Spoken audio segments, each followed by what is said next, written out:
네, 남과 북이 뜨거운 탄도미사일 경쟁을 벌이고 있습니다. 북한이 최근 잠수함 탄도미사일 수중 시험 발사를 공개하면서 군사적 긴장감을 높이고 있는데 이에 대응해서 우리 군이 북한 전역 타격이 가능한 탄도미사일 시험 발사에 성공한 겁니다.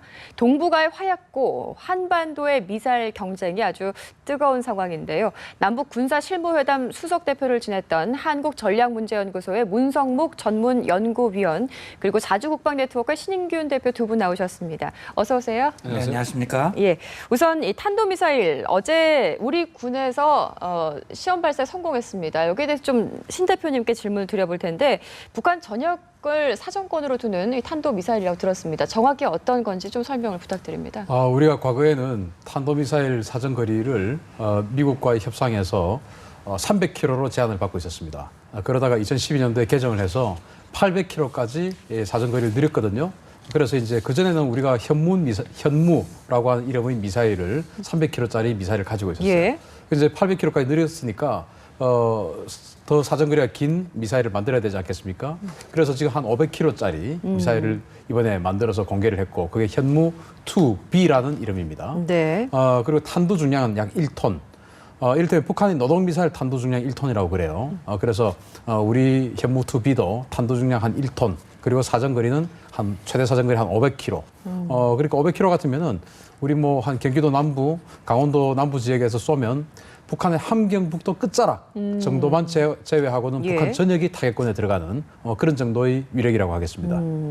이 시험 발사에 성공하게 됐는데 그렇다면은 이 500km 이상의 탄도미사일 전략적인 가치로 좀 추산을 하면 어느 정도 되겠습니까? 자, 우리가 뭐 킬체인 이야기 하지 않습니까? 예. 북한이 핵미사일을 우리에게 쏘려고 하면 그걸 우리가 먼저 탐지해서 보고 있다가 이거 핵이다. 그러면은 우리가 먼저 선제 타격을 해서 그 미사일 발사대를 파괴시켜버리는 그렇죠. 게 킬체인이에요. 예. 그런데 만약에 공군 전투기가 우리 공군 전투기 우수하니까 공군 전투기에 가서 파괴시켜야 되겠다. 그러면 공군 전투기 아무리 빨라도 마하 2입니다. 시속 한 2,500km 되는 것이죠. 예. 그러면 그게 북한 우리 영공에서 이를테면 백두산 밑에 삼지연까지 만약에 날아간다면 수십 분 걸립니다. 그럼 미사일 날아간 시간도 마찬가지고요. 또 우리 해군이나 이런 데 순항 미사일을 많이 가지고 있어요. 순항 미사일 뭐 사정거리 한 1,500km 정도 되어서 멀리서 쏘아서 맞출 수 있지만 순항 미사일은 속도가 시속 한 900km 정도밖에 안 됩니다. 예객기 속도가 비슷하죠. 굉장히 정밀하긴 정밀한데 창문 하나까지 뚫을 수 있을 정도로 정밀한데 속도가 느려요. 그래서 북한이 핵미사일 쏘려고 하는데 미사일 쏘기 전에 가서 때려버려야 되는데 그게 안 되는 것이죠. 그러니까요. 그런데 이 탄도미사일은 속도가 최저 한 마하 6, 최대 마하 10 정도까지 나오고 있기 때문에 한 10분 내에 북한 어디든지 타격할 수 있습니다. 그리고 이제 우리 탄도미사일의 장점이 사정거리는 좀 짧지만 굉장히 정확하다고 알려져 있습니다. 이를테면 이 어떤 특정한 A 지역을 공격해야 되는데 그게 뭐 엉뚱한 데로 날아가면 파괴 효과를 얻을 수 없지 그렇죠. 않습니까? 근데 예. 우리 탄도미사일이 정확하게 그 지역으로 날아갈 수 있는 능력을 가지고 있기 때문에 북한으로서는 핵미사일 가지고 함부로 공격하려고 하는데 굉장히 주저함이 생길 수 있겠죠. 그게 이제 억제력이라고 하는데 예. 단지 뭐 최근에 개발된 SLBM 뭐 이런 거 하는 좀 성격은 다르지만 어쨌든 지상 발사형 탄도미사일의 북한 핵미사일에 대해서는 굉장한 억제력을 가지게 되는 것이다라는 것입니다. 북한도 이제 여기에 대해서 예의주시할 것 같은데 문 의원님, 그 시험 발사를 박근혜 대통령이 직접 참관을 했다고 합니다. 이 대통령이 직접 참관하는 게 거의 한 30년 정도 만인가요? 그렇다고 네, 하는데 그렇죠. 예. 우리도 이제 김정은 제1위원장이 어떤 시험 발사에 참관을 하게 되면 그 의미에 대해서 굉장히 해석을 하지 않습니까? 그렇죠. 북한에서도 마찬가지일 것 같아요. 어떻게 좀 해석하십니까? 예. 그러니까 이제 이게 우리가 군 무기를 개발하고 그것을 이제 무기화시켜 나가는 데 있어서 사실 은밀성, 보안성을 많이 중시하거든요. 그런데 또 이 군사력이라고 하는 것은 꼭 군사적 측면에서만 활용이 되는 것이 아니라 또 정치 외교적으로도 활용이 돼요. 이를테면 지금 김정은이가 직접 이제 최고 지도자로 취임한 이후에 통일 대전에 해다, 싸움 준비를 완성해라, 실전 훈련을 해라. 그러면서 모든 훈련들을 직접 참관하면서 이제 싸움 준비를 독려하고 있고 특히 우리 신 대표 말씀하셨습니다만 SLBM 그 수중 사출 시험을 직접 관장하면서 성공했다고 하는 것을 대대적으로 과시를 하고 있다는 말이죠. 예. 결국 그런 걸 보면서 우리 국민들 사이에는 불안감이 생겼어요. 북한의 핵 미사일 능력이 높아지고 특히 잠수함에서 발사하는 미사일은 우리를 향한 기습 능력이 높아지고 있는데 우리는 뭐 어떻게 대응을 하고 있느냐라고 하는 그런 불안감이 있거든요. 예. 그렇기 때문에 아마 이번에 우리 대통령께서도 여러 가지 많이 숙고하면서 그 직접 시험 발사장을 참관하고 30년 만에 직접 참관해서 이 발사 성공 장면을 보고 특히 국방과학연구소에 있는 종사하는 사람들에게 국방기술력이 중요한 힘이고 억제력이다라고 하는 것을 강조했거든요. 아마도 북한이 그걸 보면서 나름대로 아마 반발할 가능성이 있겠지요. 어쨌든 이 북한의 무력 도발 위협에 대해서 우리도 강력하게 대응하겠다 이런 의지를 좀 보여준 부분이 아닌가. 그렇죠. 그러니까 우리 예. 국민들에게는 일단 안도감을 주고 북한에게는 그런 무기들을 과시하면서 만약에 우리를 향해서 사용하려고 시도한다면 예. 우리도 충분히 타격할 수 있는 그런 역량을 가지고 있다라고 하는 것을 보여줌으로써 말하자면 도발을 억제하는 그런 효과를 볼 수 있는 것이죠. 근데 여기서 하나 제가 좀 궁금한 게 그동안 우리 군 같은 경우에는 미사일 개발 이런 부분에서는 굉장히 좀 극비로 붙이고 진행을 하지 않았습니까? 이번에 이례적으로 대통령이 참관하고 또 그 장면을 공개하게 되면서 오히려 북한을 조금 자극하는 그런 좀 계기가 되지 않았을까 이런 생각을 해보는데 아마 그런 우려를 일부에서 아마 할 겁니다. 그러나 그런 우려보다는 이것을 우리의 그 위력, 우리의 준비 상황을 정확하게 우리 국민들에게 알려주고 또 북한에게 보여줌으로써 북한으로 하여금 이 무모한 도발을 할 수 없도록 막는 것이 우리 안보상 중요한 일이고 또 그것이 어떻게 보면 그동안 제가 북한 군인들과 많은 회담을 하고 남북관계를 지켜온 바로는 사실 북한을 변화시키고 북한을 협상 테이블로 나오게 하기 위해서는 우리의 강력한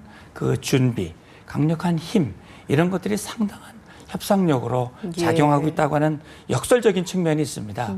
아마 우리 정부 당국에서는 여러 가지 그런 것들을 고려하면서 이번에 그런 조치를 취했을 것으로 저는 봅니다. 알겠습니다. 신 대표님, 어제 우리가 성공한 탄도미사일이 굉장히 정확도 면에서 우수하다 이렇게 말씀을 앞서서 해주셨는데 북한이 가지고 있는 뭐 스커드나 노동 무수단 이런 미사일들은 정확도 면에서는 어떻게 좀 해석하고 계십니까?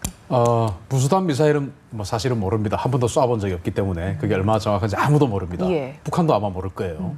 그런데 스커드 미사일이나 노동 미사일은 이제 우리 정보 당국도 많이 분석하고 있고 스커드 미사일은 그 원형 공산 오차라고 그러는데요. 예를 들어서 목표 지점이 있는데 그것이 목표 지점에 정확하게 타격하는 것이 명중되는 것이 아니고 엉뚱한 데 가서 맞는데 그 오차가 어느 정도 되느냐. 예. 그것이 이제 원형 공산 오차라는 건데 스커드 미사일은 한 2km 정도 된다고 알려져 있습니다. 그래서 스커드 최초에 이제 북한이 핵 개발하기 전에는 스커드 미사일 가지고 최초 처음 타격할 때가 아마 공군 기지의 활주로를 타격할 거다.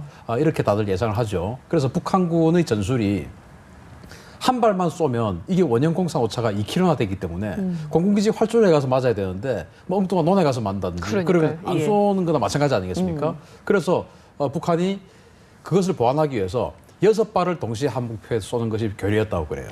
그런데 지금은 그것이 상당히 개량을 해서 지금 한 500m 정도까지는 폭이 줄었지 않느냐 이런 예상을 하는데 그래서 지금에 와서는 사실 이것이 또 크게 의미가 없어진 것이 만약에 그게 핵을 탑재하면 한 15킬로톤에서 20킬로톤의 핵이라 하더라도 그 핵의 위력이 15킬로톤의 핵의 위력이 한 10킬로 정도 폭심에서 한 10킬로 정도까지의 소멸시켜버리는 예. 소멸이라는 의미를 아시지 않습니까? 사라지는 것입니다. 그렇죠. 뭐 중상이 이게 아니고 그냥 사라지는 없어지는 그렇죠. 겁니다. 예. 그 소멸을 위력이 있기 때문에 뭐 2km 정도 비껴만다고 해서 그것을 우습게 볼 것은 아니다. 핵이 있기 때문에. 그러나 우리는 핵을 사용하지 않고 그냥 이 재래식 탄두를 가지고 공격을 해서 없애버려야 되기 때문에 반드시 그 미사일 발사 차량, 그 차량을 정확하게 명중을 시켜야 되는 우리의 어떤 그게 있습니다. 그래서 우리 정확도를 위주로 하는 것이고 북한은 오직 멀리만 날아가면 되는 것이고 또 농담 삼아 또 슬픈 농담인데 이런 것도 예. 있습니다. 북한은 민간인 살상 이런 것을 두려워하지 않는 나라 아니겠습니까? 어디 나라와서 맞을지 모르게 그게 더 무섭다. 뭐 그럴 정도로 북한 사실 정확도는 좀 떨어진다고 합니다. 그럼 노동이나 무수단은 스커드에 비해서는 어떻습니까? 정확도가. 그 무수단인지 예. 모르고 노동은 당연히 스커드보다 더 정확도가 떨어지죠. 스커드를 기반으로 만들었는데 스커드보다 사정거리가 2배 이상을 날아가기 때문에 정확도가 더 많이 그렇군요. 흔들리죠. 예. 그렇지만은 역시나 노동미사일에 핵을 탑재할 것이기 때문에 그것을 우습게 볼 것은 결코 아니죠. 그렇습니다. 북한이 이제 최근에 잠수함 발사 탄도미사일이라고 하는 이제 SLBM 수중 시험 발사를 했는데 이게 성공이냐 아니냐 의견이 좀 여러 가지 엇갈리는 것 같습니다. 네. 어디까지 왔다고 보십니까? 미사일 발사는 그것이 목표가 어디냐? 미사일을 원하는 곳까지 날려서 폭파시키는 것이 목표였냐? 그건 아니거든요. 예. SLBM 즉 잠수함 발사 탄도미사일을 개발하는데 가장 중요한 기술적 난관이 바로 잠수함에서 빠져나와가지고 그것이 물 밖으로 뛰쳐나온과 동시에 점화가 되어서 하늘로 솟구치는 그걸 이제 콜드런칭이라고 하는데 이른바 사출 실험 그리고 콜드런칭이라고 하는데 그게 제일 기술적 난관이에요. 그러면 점화가 되어서 하늘로 올라가기 시작하면 연료가 제대로 타고 하면은 뭐 원하는 데까지 갈 수 있는 것이죠. 그런데 이번에 사출 실험, 즉 콜드런칭 실험은 성공을 한 것이다. 제일 큰 산을 넘은 것이다. 그렇게 보는 것이고 또 뭐 일부 뭐 미국이나 뭐 일부의 분석에 의하면 저것은 바지선을 갖다 놓고 한 것이기 때문에 제대로 콜드런칭을 한 것이 아니다라는 분석도 있지만 네. 우리 국방 당국에서 SLBM 발사 실험이 맞다라고 공식적으로 인정했습니다. 그 공식적으로 인정은 국방 당국에서 함부로 이야기하지 않습니다. 예. 많은 정보를 조합해서 판단을 하고 이것은 맞다. 또 대통령께서도 말씀하시면 대통령에게까지 보고가 되는 것은 정말 여러 단계를 거쳐서 교차 검증을 합니다. 그럼에도 불구하고 대통령께서도 그 말씀을 하셨다는 것은 이것은 많은 자산을 가지고 확인을 한 것이기 때문에 북한은 이번 발사 실험, 즉 사출 실험은 성공을 한 것이라고 봐야 됩니다. 문 의원님 그러면은 일단 뭐 성공으로 본다고 하고 북한의 어떤 개발 수준에 대해서는 어떻게 좀 해석하십니까? 예, 그러니까 이제 지금 가장 큰 난관을 극복을 했기 때문에 네. 중요한 것은 이제 지금 북한이 가지고 있는 그 신포급 잠수함이라고 하는 것이 과연 SLBM을 제대로 쏘아 올릴 수 있는 그런 준비가 충분히 된 것이냐 하는 부분에 대해서는 아마 논란의 여지가 있을 수 있는데 어쨌든 가장 어려운 관문을 통과했기 때문에 상당히 그 발사 속도가 빠른 시간 내 수년 내에 그것이 가시화될 가능성이 있다라고 하는 것이 문제거든요. 따라서 우리 군사 당국에서 가장 관심을 갖고 있는 것은 북한의 잠수함에 대한 대잠 능력, 우리가 북한의 잠수함의 움직임을 정확하게 포착을 하고 그렇게 해서 북한이 그것을 먼저 쏘기 전에 우리가 먼저 타격을 하거나 제압할 수 있는, 억제할 수 있는 그런 역량을 개발하기 위한 그런 노력에 지금 힘을 기울이고 있는 것이죠. 이 SLBM 개발이나 이제 개발 속도에 대해서는 저희도 의식하지 않을 수가 없는 부분인 것 같은데 북한에서 뭐 실패를 하더라도 좀 개발에 걸리는 시간을 앞당기고 싶어 한다 이런 분석을 저희가 볼 수가 있습니다. 왜 이렇게 여기에 어떻게 보면은 좀 집착을 하고 있는 건지 어떻게 좀 예상을 하십니까? SLBM 특히 핵을 탑재한 SLBM은 핵무기의 궁극의 단계입니다. 마지막 단계죠. 예. 그것이 이를테면 이제 북한이 핵무기를 가지고 우리를 공격하면 미국의 핵우산을 가지고 미국이 대신 핵보복을 해준다 하는 것이 지금 한미 간의 협조 내용 아니겠습니까? 예. 그런데 북한이 핵을 가지고 우리를 공격을 해서 미국이 북한의 어떤 지도부를 만약에 핵으로 다시 공격을 합니다. 예. 그런데 북한이 잠수함이 살아 있습니다.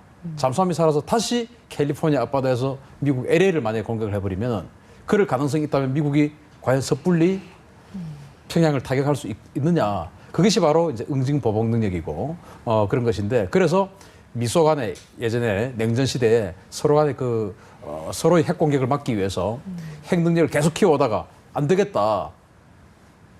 응징 보복할 수 있는 능력을 가지자. 그게 바로 SLBM이었습니다. 그래서 북한도 미국과의 여러 가지 협상력, 한국과의 여러 가지 이야기들 이런 걸 할 때 자신들의 어떤 그 값어치가 가장 높은 것이 좋지 않겠습니까? 그러면은 그 값어치가 가장 높은 것은 핵무기를 탑재할 수 있고 그 핵무기를 발사할 수 있는 잠수함이 있다. 이것은 그야말로 블루칩이 될 수 있고 우리와의 협상에서 굉장한 가격표를 가질 수 있는 것이기 때문에 또 그것이 또 그들이 사실은 두려워하고 있는 미국으로부터의 공격으로부터 완전히 해방될 수 있다라고 그들은 판단하고 예. 있기 때문에 이 SLBM의 개발에 열을 올리는 것이죠.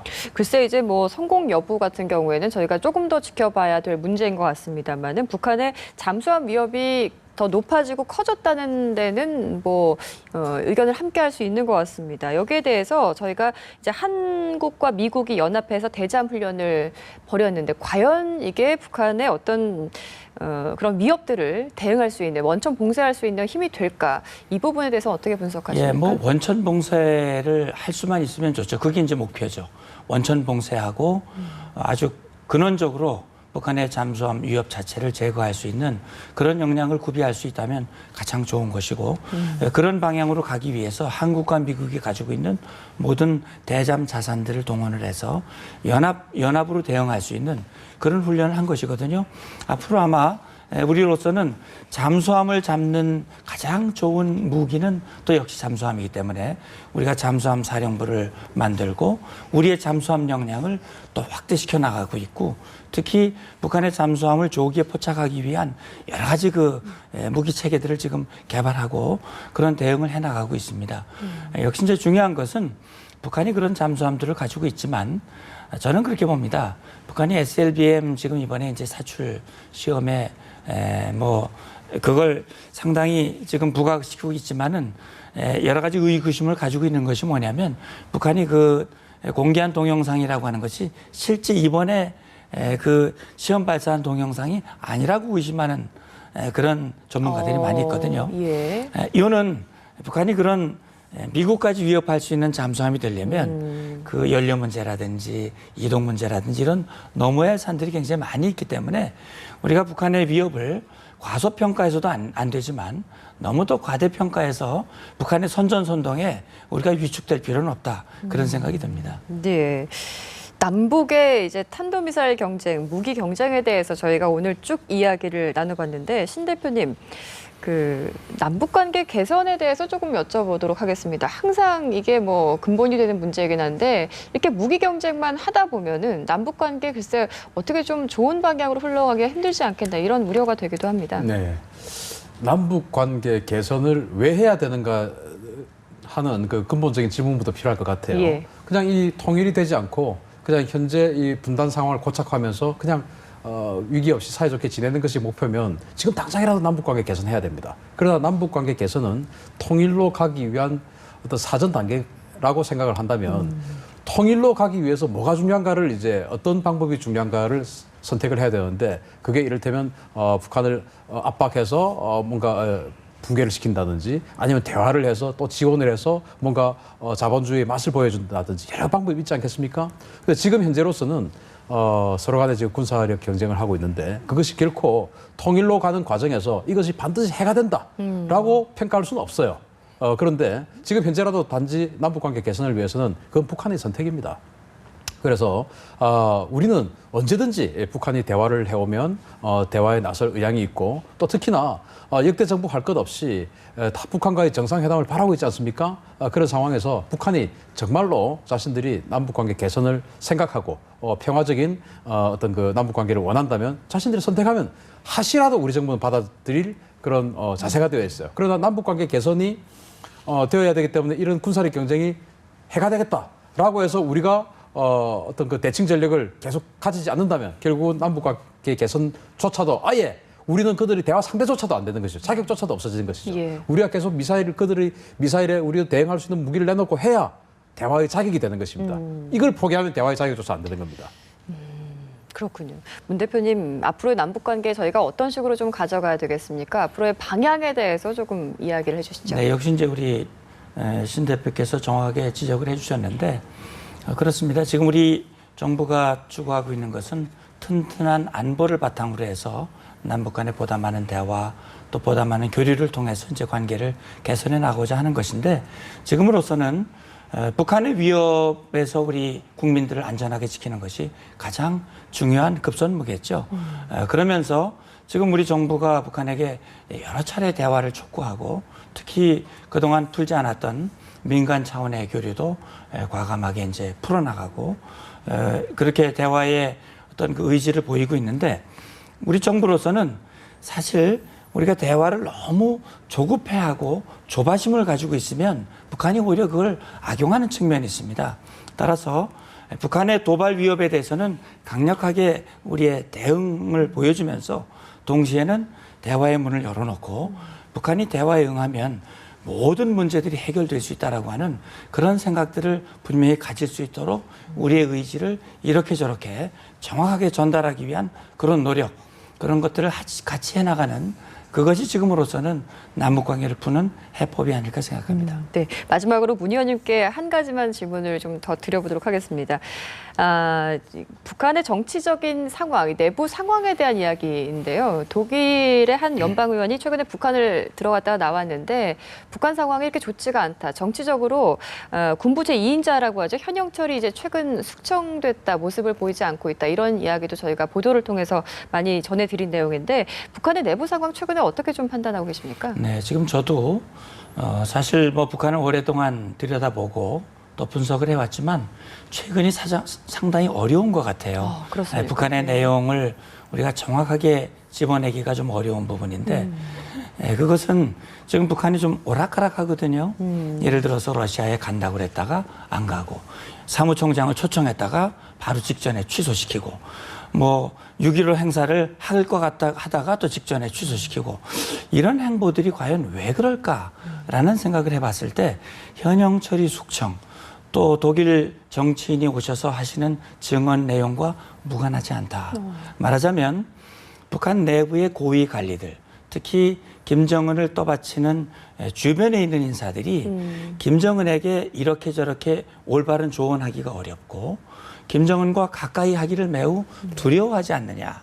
말하자면 김정은과의 정확한 의사소통, 언로가 막혀서 결국은 김정은이가 그냥 감정적으로 경험이 없는 김정은이가 그냥 감각적으로 하는 그런 거에 따라서 이렇게 저렇게 휘둘리는 것이 아니냐. 이제 그런 우려가 생겨요.